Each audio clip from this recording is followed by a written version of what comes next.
22 tahun pasca runtuhnya Orde Baru, kita tidak merasakan perubahan yang signifikan. Sepanjang 6,5 tahun pertama, di era Presiden Habibie, Gus Dur, dan Megawati, kita hanya diberi pemanis kembang gula. Manis di permukaan, pahit pada dasarnya.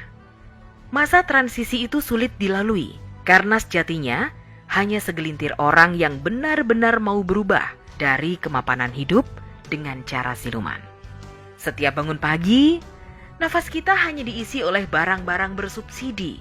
Itu yang disebut oleh arwah Soeharto dengan jargon enak zamanku toh. Beberapa kali kita katakan, munculnya SBY adalah sebuah kecelakaan fatal buat Indonesia. Bayangkan, selain porak-poranda masalah pembangunan dan keuangan, dia juga membiarkan berseminya bibit perpecahan antar anak bangsa dalam kerentanan yang nyata, khususnya dalam hal agama. Pembiarannya terhadap HTI, FPI yang ber-DNA teroris adalah bukti dia tak peduli Indonesia mau jadi apa. Yang penting dia happy sambil nyanyi. Atau itulah kapasitasnya, sehingga outputnya nyaris menghanguskan Indonesia. Sampai pada titik masuk ke zona membahayakan, SBY hanya prihatin. Untung saja Tuhan berkehendak lain. Jokowi dihadirkan, HTI dan FPI dibubarkan, Indonesia terselamatkan. Hadirnya Jokowi bak mimpi di ujung tidur yang panjang. Tapi begitu tersentak kita terbangun di depan kenyataan bahwa hasil kerjanya jelas ada di depan mata. Jokowi benar-benar bekerja dan Indonesia seperti mendapat nutrisi dan transfusi darah baru, darah kebenaran. Ibarat terserang kanker stadium 4, Indonesia nyaris sekarat. Jokowi bak dokter spesialis.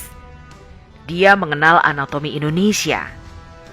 Dia sentuh dari Aceh sampai Papua yang masih menyimpan rasa sakit akibat ulah Orba. Dan SBY yang tak mengubah apa-apa untuk bangsa besar ini. Malah badannya dia sendiri yang tambah melebar, tapi kerjanya ambar. Jangan biarkan kopimu dingin. Bola liar sedang menggelinding. Demokrat adalah kuda jingkrak yang pelananya diperebutkan 2 joki. Kita lihat siapa yang akan bertahan duduk di atasnya, Muldoko atau AHY. Karena yang terjadi di sana akan mempengaruhi arah politik Indonesia. Saat ini ada 2 kutub tarik-menarik antara rakyat dan para pengkhianat. Rakyat mau Jokowi 3 kali. Pengkhianat maunya Jokowi berhenti. Lihat saja pancingannya di mana-mana. PKS, Amin Rais, dan ada juga umpan kepura-puraan seperti Nasdem. Kenapa mereka melempar isu itu? Ya karena mereka mengukur kekuatan dan jago yang akan dipasangkan. Secara politik, benar bahwa isu 3 periode dilempar oleh mereka sebagai umpan. Mereka berharap ditangkap Jokowi, kemudian di-smash balik. Serangannya bisa bermacam-macam. Bisa dibilang Jokowi tak patuh undang-undang, atau mungkin isu keserakahan kekuasaan yang akan dihembuskan. Bertemunya Nasdem dan Golkar adalah bak CLBK. Cinta lama belum kelar. Kita tahu SP siapa dan Golkar siapa, serta sosok yang mana yang masih bermain di sana.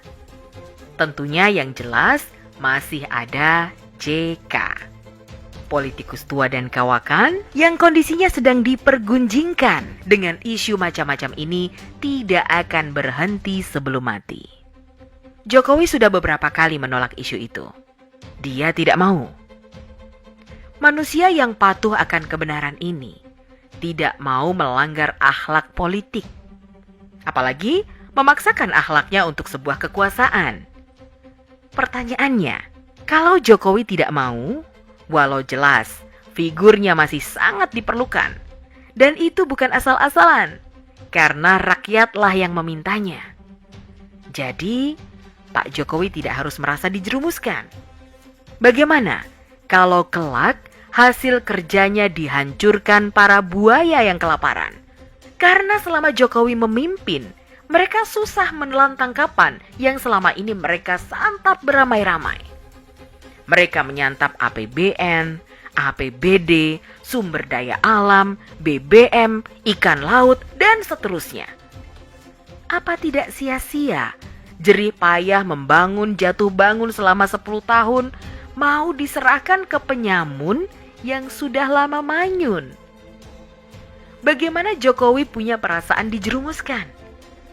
Ada 86 juta suara yang memilihnya.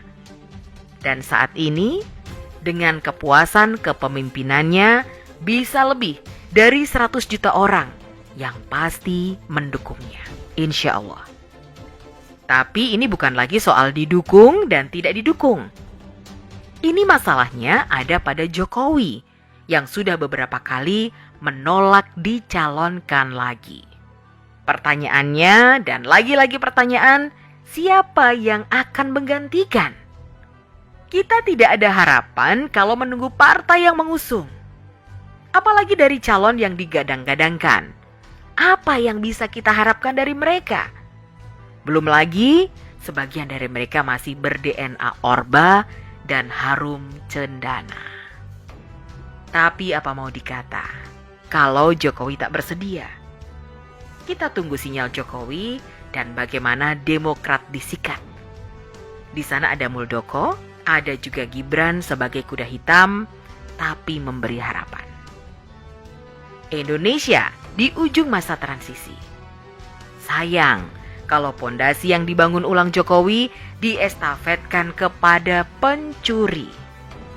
Kita bakal gigit jari dan mereka menari lagi. Duh Gusti, ngeri kami menatap masa depan negeri ini sepeninggal Jokowi. Tapi kami yakin Tuhan akan membuka hatinya agar tak pergi begitu saja sebelum menyiapkan penggantinya. Semoga kesatriaannya terus ada untuk Indonesia. Dia disegani dunia, dicintai rakyatnya, dan ditakuti lawan-lawannya.